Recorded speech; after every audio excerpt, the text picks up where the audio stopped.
பாலை சுண்ட காய்ச்சாமலே பாதாம் பால் செய்கிறதுக்கு 15 பாதாமை வெந்நீரில் 1 மணி நேரம் ஊற வச்சுக்கலாம். ஃபுல் க்ரீம் மில்க் ஒரு 1/2 லிட்டரு பாக்கெட் எடுத்துக்கலாம். அடிகனமான பாத்திரத்தில் கொஞ்சம் தண்ணி விட்டுட்டு இந்த பாக்கெட் பாலையும் உடச்சி ஊற்றி பாலாடை இல்லாமல் கைவிடாமல் கரண்டியால் கலக்கிண்டே வரணும். பால் பொங்குற நேரத்தில் இந்த பாதாம்லேருந்து தோல் எடுத்துக்கலாம். தோலோடு வேணும்னா கூட நீங்கள் தாராளமாக மிக்சியில் வச்சு அரைச்சிக்கலாம். 15 பாதாமோட 2 டேபிள் ஸ்பூன் மில்க் பவுடர் சேர்த்துக்கிறேன். இந்த மாதிரி சேர்க்குறப்ப பாலை சுண்ட காய்ச்சணும்னு அவசியம் இல்லை. குங்குமப்பூ இருந்தால் குங்குமப்பூ, இல்லைன்னா light yellow colour food colour சேர்த்துக்கலாம். நல்லா விழுது போல் கொஞ்சம் தண்ணி விட்டு நைஸாக அரைச்சாச்சு. பால் அந்த சமயத்தில் நல்லா காஞ்செடுத்து இது கூட அந்த அரைச்ச விழுதியும் சேர்த்து கைவிடாமல் ஒரு 5லேருந்து 7 நிமிஷம் கலக்கிண்டே வந்தீங்கன்னா அந்த குங்குமப்பூவோட நிறம் முழுக்க பாலில் இறங்கியிருக்கும். பாதாமோட பச்சை வாசனையும் போயிருக்கும். பாலை சுண்ட காய்ச்சாமலேயே மில்க் பவுடர் சேர்த்ததுனால ஒரு 10 நிமிஷத்தில் நமக்கு இந்த பாதாம் பால் தயார் பண்ணலாம்.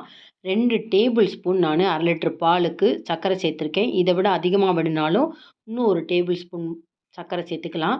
இது கூட வாசனைக்காக ஒரு 1/2 டீஸ்பூன் பொடிச்ச ஏலக்காய் பொடி சேர்த்துருக்கேன். கண்டிப்பாக இந்த பாதாம் பாலுக்கு சாரப்பருப்புன்னு சொல்லுவாங்க. இதை சேர்த்தா தான் ரொம்ப நல்லாயிருக்கும் சாப்பிட.